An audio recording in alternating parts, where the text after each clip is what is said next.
Praise the lord. प्रभु यीशु मसीह के मधुर नाम में आप सभी लोगों को जय मसीह की। यहोवा परमेश्वर की महिमा हो, उसके नाम की बड़ाई हो और पिता पुत्र और पवित्र आत्मा की बड़ाई हो, जिनसे मेरा और आपका जीवन संचालित होता है। और बहनों भाइयों, आइए आज पवित्र शास्त्र से हम लोग परमेश्वर की बुलाहट के बारे में जानेंगे और हम देखेंगे कि यदि मैं और आप इस दुनिया में हैं तो परमेश्वर की क्या योजना मेरे और आपके लिए, और परमेश्वर कैसे मुझे और आपको बुलाता है। तो जब हम पवित्र शास्त्र में पढ़ते हैं पुराने नियम में, हम देखते हैं कि परमेश्वर ने नूह को बुलाया और परमेश्वर ने नूह को एक खास काम सौंपा। परमेश्वर इस दुनिया में जितना पाप बढ़ गया तो उससे इतना ज्यादा नाराज था कि सारी धरती को पानी में डुबो के खत्म करना चाहता था। और ये प्लान, अपनी ये योजना उसने नूह को डिस्कस करी और उसके बाद उन्होंने नूह को आदेश दिया एक बड़ी नाव बनाने का, यानी पानी का एक बड़ा जहाज बनाने का, और उसमें पृथ्वी के सारे जीव जंतुओं को रखने का और नूह के परिवार को, यानी सारे जीव जंतुओं के, सारे पशु पक्षियों के एक एक जोड़े को नूह ने उसमें रखा। और जब 40 दिन 40 रात तक पानी गिरता रहा और उसके बाद फिर परमेश्वर ने इस दुनिया को उन्हीं मनुष्यों के द्वारा, जो नूह का परिवार था, और उन्हीं पशु पक्षियों के द्वारा, उन्हीं जीव जंतुओं के द्वारा दोबारा फिर से संचालित कर दिया। तो परमेश्वर की बुलाहट के बारे में हम यहाँ पर एक खास बात ये देख रहे हैं कि परमेश्वर अगर आपको बुलाता तो आपको कोई खास काम सौंपता है और उस काम को अगर आप पूरा करते हैं तो परमेश्वर उसके बदले में आपको प्रतिफल देता है। जैसा कि उसने नूह को प्रतिफल दिया कि आज भी उसका नाम लिया जा रहा है, स्वर्ग में उसका स्थान है। और एक प्रतिफल ये था उसके धर्मी होने का कि उसके बाल बच्चे और उसकी पीढ़ी सुरक्षित हो पाई। मैंने लोग देखते हैं कि परमेश्वर ने कैसे इब्राहिम को बुलाया।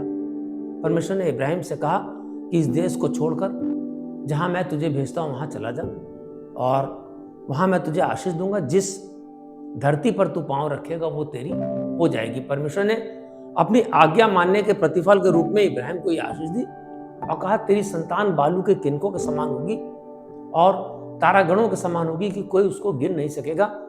यही परिणाम है कि आज सारी दुनिया में ईसाइयों की संख्या और मुस्लिमों की संख्या सबसे ज्यादा है। ये परमेश्वर का आशीष जो इब्राहिम को मिला वो इस तरीके से फलीभूत हुआ। ये परमेश्वर की बुलाहट को उन्होंने, जो परमेश्वर ने उनको कार्य दिया था, उसको सौंपा। इब्राहिम अपने देश को छोड़ के चला गया और उसने नई नई जगह जाके परमेश्वर के राज्य के बारे में, परमेश्वर के बारे में लोगों को बताया। और उसकी संतानों ने, यानी उनकी पीढ़ियों ने भी यही काम किया। हम लोग पवित्र शास्त्र में मूसा के बारे में देखते हैं। इस्राएली जाति को मिस्र से छुड़ाने के लिए परमेश्वर ने मूसा को चुना, लेकिन मूसा उस कार्य को नहीं करना चाहता था। मूसा आनाकानी कर रहा था। मूसा ने कहा मैं तोतला हूं, बोल नहीं पाता हूं। तब परमेश्वर ने उसकी सहायता के लिए हारून को उसके साथ में किया, लेकिन परमेश्वर ने उसको जो बुलाया और एक काम सौंपा, उसने उसको पूरा किया। परमेश्वर के अन्य भक्तों के बारे में हम देखते हैं जिनको परमेश्वर ने बुलाया। अभी एक शमूएल नबी के बारे में मैं आगे बताऊंगा आपको। और हम देखते हैं लेकिन यदि किसी ने परमेश्वर की आज्ञा का उल्लंघन किया तो परमेश्वर उसको दंडित भी करता है। जैसे कि हम लोग योना नबी के बारे में देखते हैं कि परमेश्वर ने उसको बुलाया और योना नबी को जब उन्होंने कहा कि निनवे में जाके परमेश्वर के राज्य का प्रचार कर, उन लोगों को जो पाप कर रहे हैं उनको पाप से अलग कर, उनको पाप से दूर रहने के लिए कह, उनको परमेश्वर के बारे में बता, उनको प्रभु की बातें बता। लेकिन वो निनवे ना जाके तरशीश को जाने वाले जहाज पर चढ़ गया। लेकिन परमेश्वर ने ऐसा तूफान उस समुद्र में डाला कि उसको एक मछली के पेट में जाना पड़ा। और मछली के पेट में जब वो प्रार्थना कर रहा था, परमेश्वर ने उसकी प्रार्थना को सुनी और वो मछली जाके निनवे के तट पर बाहर आई और योना उसके पेट से बाहर आया। इस तरीके परमेश्वर ने अपनी योजना को, अपने कार्य को पूरा कर लिया। जब परमेश्वर इस तरीके से मुझे और आपको बुलाता है, आइए पवित्र शास्त्र में एक वचन को भी पढ़ लें जो शमूएल नबी के बारे में है। और ये वचन आपकी बुलाहट के साथ साथ आपको ये भी बताएगा कि क्या परमेश्वर ने आपको भी बुलाया है। हम लोग देखेंगे पहला शमूएल उसका 3 अध्याय 8वीं 9वीं और 10वीं आयत यहाँ ऐसे लिखा हुआ है। फिर तीसरी बार यहोवा ने शमूएल को पुकारा और वह उठ के एली के पास गया और कहा क्या आज्ञा, तूने तो मुझे पुकारा है। तब एली ने समझ लिया कि इस बालक को यहोवा ने पुकारा है, इसलिए एली ने शमूएल से कहा जा लेट रहे, और यदि वह तुझे फिर पुकारे तो कहना कि हे यहोवा कह, क्योंकि तेरा दास सुन रहा है। तब शमूएल अपने स्थान पर जाकर लेट गया। तब यहोवा आ खड़ा हुआ और पहले गिनाई पुकारा शंबल शंबल।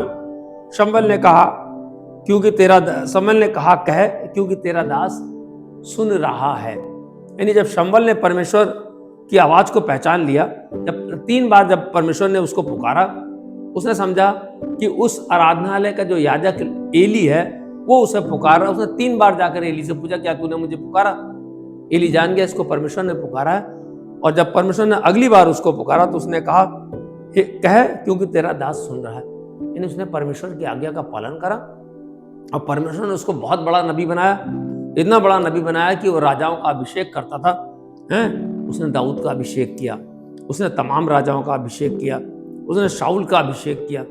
और हम लोग जानते हैं कि परमेश्वर की बुलाहट जो होती है वो सच्ची होती है और किसी ना किसी कार्य से वो संलिप्त रहती है। यानी किसी ना किसी योजना के अंतर्गत परमेश्वर मुझे और आपको बुलाता है। बहनों भाइयों, हम लोग नए नियम में जब देखते हैं तो शाऊल जो परमेश्वर के लोगों का विनाश करता था, परमेश्वर ने उसको भी बुलाया। और उसको कैसे बुलाया? जब वो जा रहा था परमेश्वर के लोगों को पकड़वा के जेल में डाल देता था, उनको घात करता था। और जब इसी कार्य के लिए वो फिर से जा रहा था तब यीशु मसीह ने उसको दर्शन दिया। एक बड़ी आंधी आई और उस आंधी में उसकी दोनों आंखें चली गई, वो गिर पड़ा, उसको कुछ भी दिखाई नहीं दिया। तब प्रभु यीशु मसीह ने उससे कहा, हे शाऊल तू मुझे क्यों सताता है? उसने कहा, हे प्रभु तू कौन है? तब उसने कहा, मैं यीशु हूं जिसे तू सताता है। और जब वो अंधा हो गया, परमेश्वर ने अपने एक दास के द्वारा उसकी आंखों को चंगा किया और उसको इस्तेमाल किया, यानी परमेश्वर के राज्य को बढ़ाने के लिए। और बाद में उसको पौलुस नाम दिया गया। इसलिए बहनों भाइयों, जितने भी याजक हैं या जितने भी प्रेरित हैं या जितने भी पास्टर हैं जो इस दुनिया में परमेश्वर के राज्य का, परमेश्वर के सुसमाचार का प्रचार करें, उनको कोई ना कोई बुलाहट मिली है। लेकिन उस बुलाहट को अगर आपने पहचान के निस्वार्थ भाव से, बिना किसी लालच के, मैं चाहे प्रचार कर रहा हूं, चाहे आप अपने घर में अपने बच्चों को प्रचार कर रहे हो, चाहे आप रोड पर प्रचार कर रहे हो, चाहे आप किसी कलीसिया में प्रचार कर रहे हो, अगर आपके अंदर किसी भी प्रकार का धन पाने या किसी प्रकार का और कोई स्वार्थ नहीं है तो परमेश्वर आपके द्वारा अपनी बुलाहट को पूरी करेगा और परमेश्वर वो प्रतिफल देगा जो उसने मूसा को दिया, जो उसने इब्राहिम को दिया, जो उसने नूह को दिया, जो उसने शम्बल को दिया और जो उसने पौलुस को दिया। क्योंकि परमेश्वर का वचन कहता है, जैसा कि यूहन्ना की पुस्तक में प्रभु यीशु मसीह ने कहा, 10वां अध्याय उसकी 27वीं आयत लिखा हुआ है, मेरी भेड़ें मेरा शब्द सुनती हैं और मैं उन्हें जानता हूं और वे मेरे पीछे पीछे चलती हैं।